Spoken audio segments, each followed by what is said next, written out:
Hello hello friend, मेरे YouTube channel में आपका स्वागत है। ये मेरे तीन बच्चे इतने ज़्यादा शैतान है, पूरा दिन शैतानी करते रहते हैं। आप समझ लो, तीनों बच्चों को संभालना मेरे को कितना मुश्किल पड़ जाता है। मेरे हस्बैंड तो चले जाते हैं काम पे और सास मेरी है नहीं। अब मैं यहाँ दिल्ली में, चुप रहो, देखो बीच में बोल रहा है। ये बहुत शैतान बच्चा है, बहुत ज़्यादा शैतान है।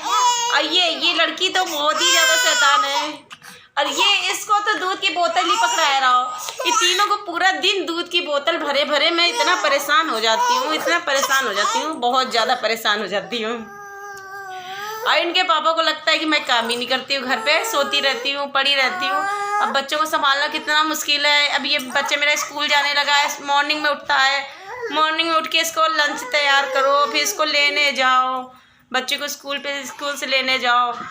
इसकी छुट्टी होती है दोपहर के 12:30 बजे। हट जाओ, आ रहा हूँ, बैठ जाओ यहाँ पर। कितना शैतानी कर रहा है, दिख रहे हैं आप सब। अब इसकी छुट्टी होती है दोपहर के 12:30 बजे, सुबह 7 बजे स्कूल जाता है। और ये दोनों बच्चों को छोड़ के मैं कैसे जाती हूँ इसको स्कूल के लेने। अब मैं बता रही हूँ आपको, मेरा तो गांव कानपुर में है। कानपुर के पास कोड़ा जहानाबाद कस्बा है, वो मेरा गांव है। अब मैं यहाँ दिल्ली में, मेरे हस्बैंड काम करते तो दिल्ली में मैं रेंट पे रहती हूँ। तो जब मैं इसको लेने जाती हूँ ना, स्कूल में लेने के लिए जाती हूँ, तो मैं अपनी मकान मालकिन के पास अपने दोनों बच्चों को दे जाती हूँ। क्योंकि मेरी छोटी वाली बच्ची है, ये सो भी रही हो, तो इसको मैं अगर लिटा दूँ, बेड पे लिटा दूँ, तो ये जग जाए तो नीचे गिर जाए, उसे चोट आ जाए तो उसका डर लगा रहता है ना। तो मैं इसको नीचे लिटा के जाती हूँ। और ये मेरा ये बच्चा है अव्यांश, इसका नाम अव्यांश है। तो ये भी बहुत शैतान है। तो लगता है ये कहीं जगह न दे, अगर ये जगता होगा तो ये लगता है ये जगह न दे इसको, छोटी वाली लड़की को जगह न दे, तो उसका डर बना रहता है। तो इसकी वजह से मैं इसको ना गोदी लेके चली जाती हूँ और बिटिया को दे आती हूँ अपने मकान मालकिन के पास। अब डेली तो कोई किसी के घर पे दे नहीं आएगा, अच्छा नहीं लगता है। कोई कितने दिन अपने घर पे, मतलब बच्चे को, मतलब 10-5 मिनट के लिए तो लग ही जाते बच्चे को लाने में। 5 मिनट ले जाने, 5 मिनट लगेगा उसको, बच्चे को लेने जाना, 5 मिनट आना, फिर स्कूल में टाइम लग जाता है। तो ऐसे मेरे को 10-15 मिनट तो लग ही जाते हैं। और अच्छा नहीं लगता किसी के पास डेली अपने बच्चे दे आओ, जाके बच्चे लैट्रिन बाथरूम कर दे, कोई क्या सोचने लगे, अच्छा भी नहीं लगता मेरे को। तो मैं बच्ची को तो अपने ऐसे नीचे ही लिटा के चली जाती है। दोनों बच्चों को लेके फिर मेरे को जाना पड़ता है। एक को तो गोदी में लेके जाती हूँ, एक को साथ में लेके जाती हूँ। और वो भी है छोटा वाला, वो अभी 2 साल का, अब कल से 2 साल का हो जाएगा। 14 अगस्त है ना, कल 14 अगस्त से 2 साल का हो जाएगा।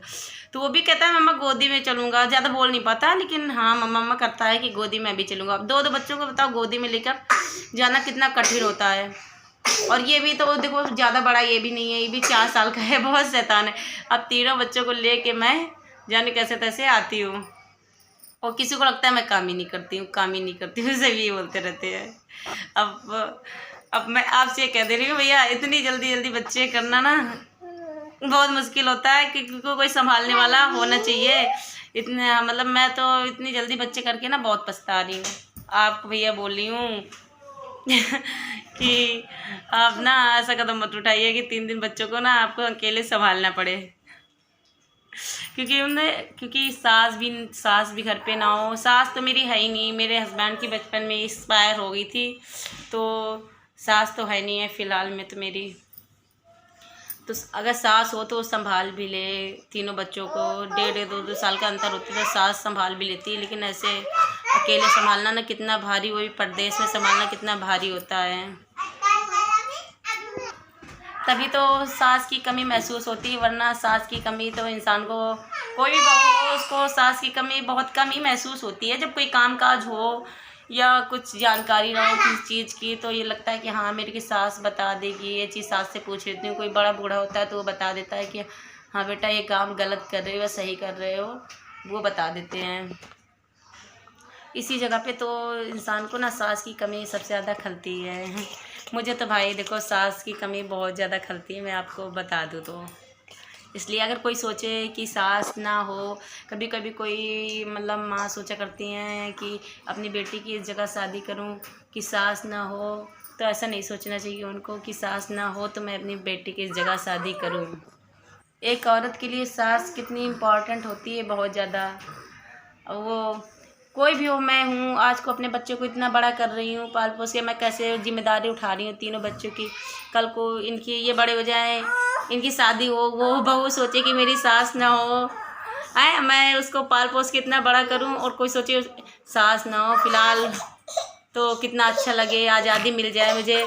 तो जो बड़े बूढ़े समझाते हैं, कल को हम ही बूढ़े हो जाएंगे हैं, तो कल का मतलब उम्र के साथ साथ इंसान का नज़रिया भी बदल जाता है। इंसान को सोचने समझने की इतनी क्षमता हो जाती है कि हाँ कि मेरी बहू गलत कर रही है, बेटी गलत कर रही है। इंसान अगर अपनी बहू बेटी को कुछ बोलेगा तो अच्छा ही बोलेगा, गलत नहीं बोलेगा कि मेरी बेटी या बहू गलत कर रही है। कोई भी नहीं बोलेगा, कोई चाहेगा कि मेरी बहू ऐसा गलत काम करे या मेरी बेटी गलत काम करे। काफ़ी लोग को अच्छा नहीं लगता है कि मतलब सास जैसे रोक टोक करती है, किसी को लगता है मेरी सास ऐसा क्यों बोल रही है।